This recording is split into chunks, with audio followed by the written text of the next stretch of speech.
Hai semua, saya akan memberikan informasi lowongan kerja buat teman-teman yang sedang berjuang.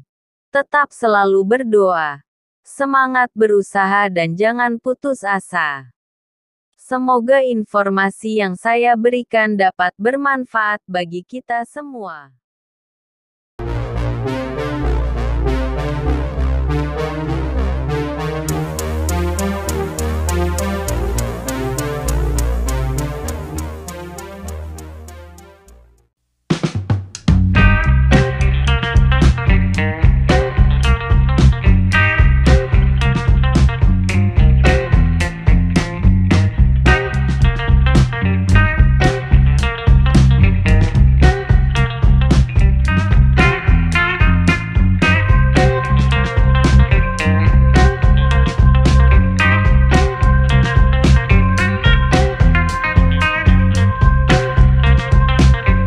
Semoga apa yang kalian impikan bisa terwujud dan sukses selalu.